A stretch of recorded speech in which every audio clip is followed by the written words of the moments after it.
Olha, de hoje até o dia 2 de novembro, nós vamos mostrar aqui no Esporte Espetacular uma série de reportagens que vai trazer um tema muito questionado, principalmente depois da eliminação do Brasil na Copa do Mundo. A renovação do nosso futebol, do futebol brasileiro. Aonde o sonho começa? Por que é tão difícil se tornar jogador profissional? Como proteger os nossos jovens talentos? O repórter Eric Faria começa agora a responder a essas e outras perguntas. O futuro em jogo. O talento ainda existe? Os grandes clubes não revelam mais craques como antes? Os jovens talentos vão embora cedo demais? O Esporte Espetacular vai te levar a campos de várzea, campos esburacados, campos perfeitos.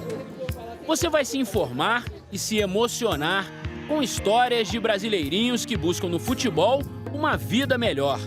O difícil momento de ouvir o não depois de uma peneira. A relação com agentes e investidores. O que pensam os treinadores e dirigentes que trabalham com os jovens.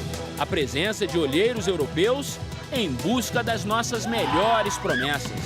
Os planos da CBF para não perder os talentos para outras seleções.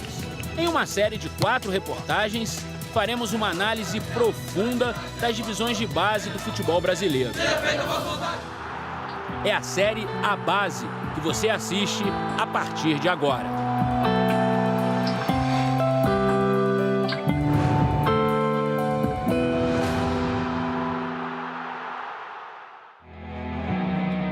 A bola no pé descalço. E na cabeça, aquele desejo de muitos brasileirinhos.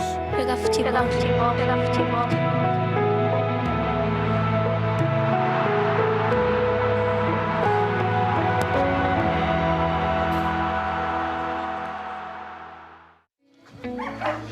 Favela São Marcos, Salvador, Bahia. A terra batida é terreno fértil. A colheita está nas mãos desse abnegado. Paulinho vive há mais de 20 anos na comunidade e, com pouquíssimas bolas como ferramentas, plantou um sonho. Um time de futebol amador que se tornou um projeto social que virou uma janela para crianças e adolescentes enxergarem outros caminhos para uma vida melhor. Tem que ir em busca do sonho, né? Ajudar a família. Nessa pequena casa vizinha do campo, garotos entre 14 e 18 anos vivem alojados como se estivessem num clube. No acanhado quarto com 4 camas, conforto é uma palavra que não cabe naquele espaço. Aqui é apertadinho, né? Mas é no apertado que se forma um lugar grande. Os troféus conquistados em campeonatos amadores e as 2 refeições diárias atraem meninos e jovens para o time de Paulinho. Alguns deixaram as famílias em outras cidades do norte e do nordeste, porque ouviram dizer que naquele pedaço de terra batida, a bola costuma render frutos. Com a ajuda de Paulinho, se torna a gente um jogador e também um cidadão de bem.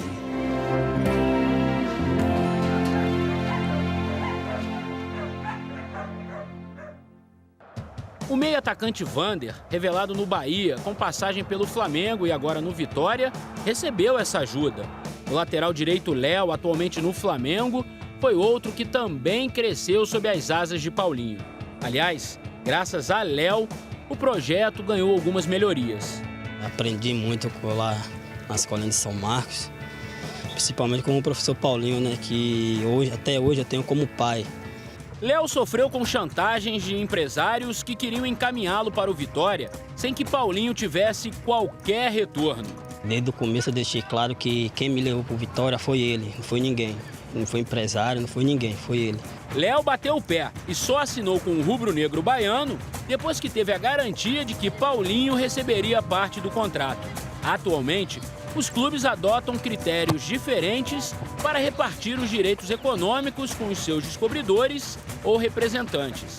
Em média, os valores variam entre 10% e 50%.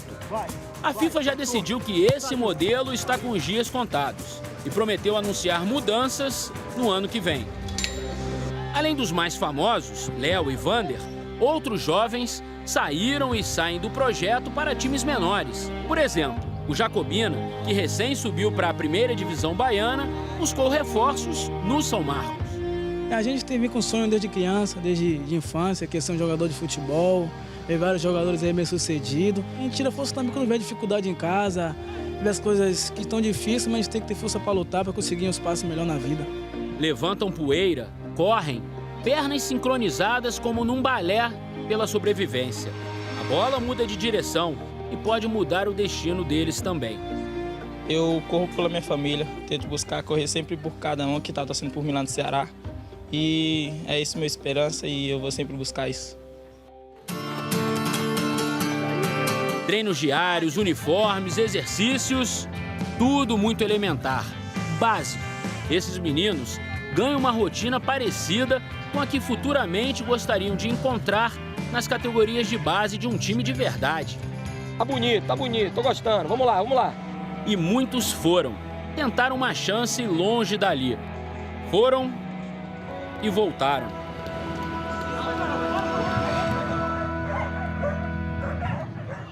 A competição é absurda. Em vários clubes da Série A, a relação candidato-vaga é ainda pior do que a de um vestibular para as universidades mais concorridas do Brasil.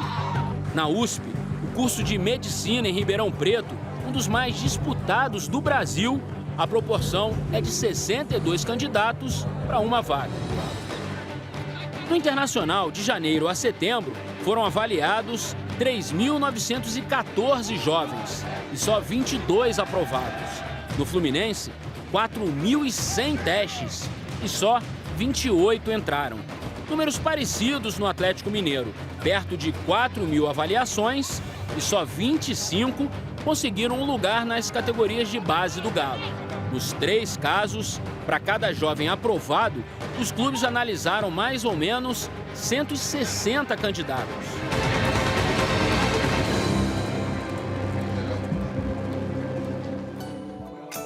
Mesmo assim, a esperança nunca desaparece. E a fitinha com os pedidos segue amarrada no punho. Eu tenho um sonho desde pequeno e a única coisa que eu sei fazer na vida é jogar futebol. Olho para minha família que sonha também em uma vida melhor, vejo minha mãe naquela situação, vejo meu professor precisando sempre de uma ajuda. E é isso que eu pretendo fazer, correr atrás do meu futuro e ser um jogador de futebol, uma pessoa bem-sucedida e um cidadão de bem. Um campinho de terra numa comunidade carente. Essa fórmula sempre deu muito certo para o futebol brasileiro. Mas a cada dia está mais difícil um jogador sair daqui para um grande clube. Muitos obstáculos, muitas tentações aparecem para interromper a caminhada. E os meninos nem sempre têm a paciência de esperar pelo que aquela terra batida pode oferecer. O dinheiro rápido do tráfico, por exemplo, faz vítimas regularmente. Perdi para a violência, né? Já perdi 2 atletas, fiquei muito triste, né? 2 grandes talentos e foi uma tristeza no bairro. Achou o tráfico, né? A violência e infelizmente não pôde estar aqui no projeto e acabou morrendo.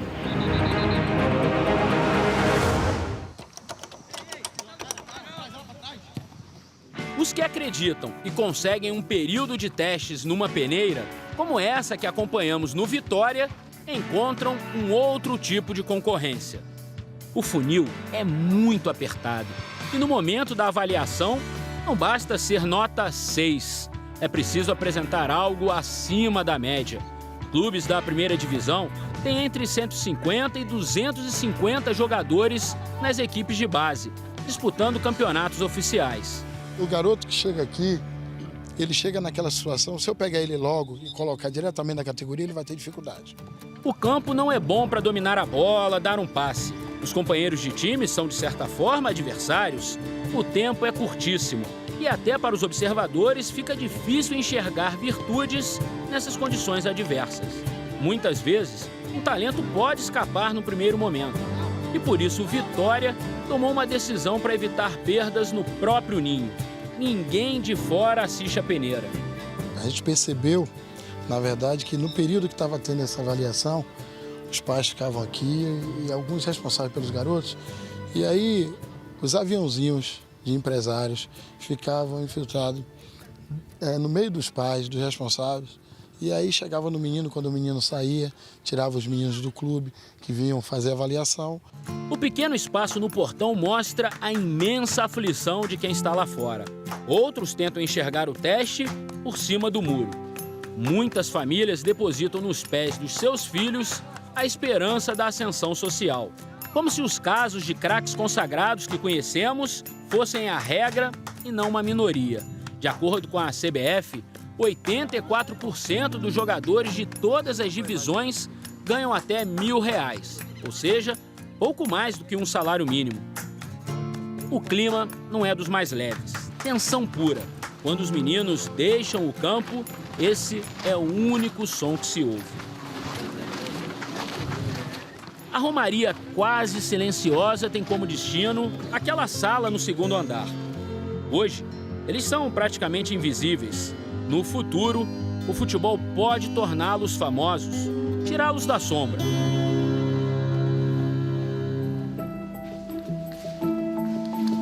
Como alunos que esperam pela nota do professor, os meninos sabem que esta prova só tem 2 resultados.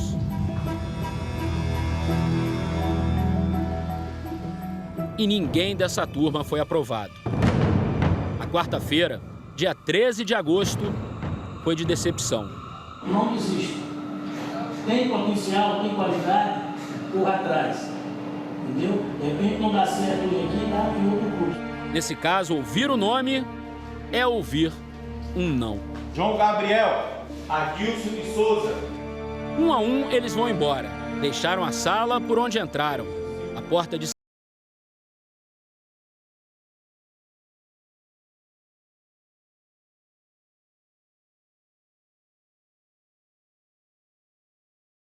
encontrar o talento. Prédios, prédios, prédios. O crescimento imobiliário nas médias e nas grandes cidades brasileiras virou um assunto importante dentro de universidades que estudam o nosso futebol. Um arranha-céu a mais significa um campinho de várzea a menos. Um exemplo está em São Paulo. Na capital, são apenas 280 campos públicos mantidos pela prefeitura.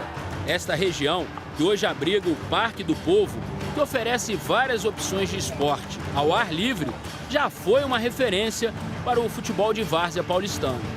Na década de 60, esse parque chegou a ter 18 campos e outros locais da cidade, temos dados de campos que foram recentemente também desativados e por diferentes motivos, seja para abrigar prédios residenciais, abrigar prédios comerciais ou para a construção de moradias populares. E a médio prazo, a formação dos nossos jogadores pode sim ser prejudicada. Quando nós consideramos o processo de formação do atleta, né, ele passa por fases, né? Cada fase tem a sua especificidade, tem seus conteúdos. E uma etapa muito importante são as capacidades coordenativas e as habilidades motoras básicas. E essas habilidades motoras básicas e essas capacidades coordenativas, o futebol de rua tem elementos que são fundamentais. E isso lá na frente vai ser muito importante para que o atleta possa montar, estruturar o seu acervo motor. Não se trata apenas de uma preocupação acadêmica. Técnicos que trabalham com as categorias de base também já perceberam o problema. Vem se esgotando os nossos talentos, o repertório motor vem diminuindo bastante e nos restou pegar esses jovens desde os 10 anos de idade, um pouco antes, e formar eles dentro do próprio clube. Não tem riqueza motora mais nos caras hoje. O menino chega... Você pode ter certeza que isso aí tem influência direta com o número de jogadores hoje que tem nos clubes aí. Mostramos a Emerson Ávila um vídeo. Olha que bacana. Descalço, sem camisa, olha pra você ver. E voltamos ao início. O talento bruto, pronto para ser lapidado. Uma esperança aos 10 anos de idade.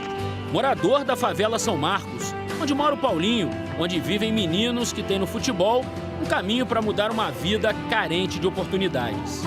Geidson, nascido em 22 de abril, data do descobrimento do Brasil. Uma feliz coincidência. O menor da turma parece flutuar. Faz um golaço combinando velocidade, técnica, habilidade e malícia. Imagens assim nos fazem lembrar de craques que também na infância já aprontavam muito. Ronaldo, Ronaldinho Gaúcho, Robinho, Neymar. Não se trata de comparação, mas por que não acreditar que o Geidson pode ser um dia um grande ídolo? E o melhor, o apelido dele parece sob medida, Inho. Você acha que você joga bem? Acho. O que as pessoas aqui falam de você? Eu jogo muito. Você gosta mais de driblar, fazer gol? O que você mais gosta de fazer no campo? De driblar. Inho estuda pela manhã. Os pais passam o dia fora, trabalhando. A casa humilde é vizinha do playground, aquele pedaço de terra fértil. E como é divertido vê-lo jogando. O menino chamou tanta atenção que comentamos sobre ele com o Baiano, coordenador das avaliações no Vitória. Ele conhece até o Paulinho, mas não sabia do Inho. O Inho e o Talisquinha. Você dá risada? Tô indo agora aí almoçar com você. Eu passo aí, pego você os dois e trago aqui pro clube, pra gente botar pra treinar com o Edgar. Ah, o Inho tem um companheiro, o Guilherme, ou Talisquinha, de 11 anos. Magrinho como ex-jogador do Bahia, agora no Benfica de Portugal. Os dois se procuram o tempo todo. O piso irregular, a bola já velha, nada disso atrapalha. A diferença dos dois para os outros garotos salta aos olhos. O jeito de dominar, a atitude de encarar o marcador e de passar pelos adversários. Inho e Talisquinha nos fazem ter uma certeza. O talento ainda existe. O amor pelo futebol está no DNA de milhões de brasileirinhos. O segredo está no garimpo e depois na formação, porque a Fábrica Brasil ainda parece inesgotável.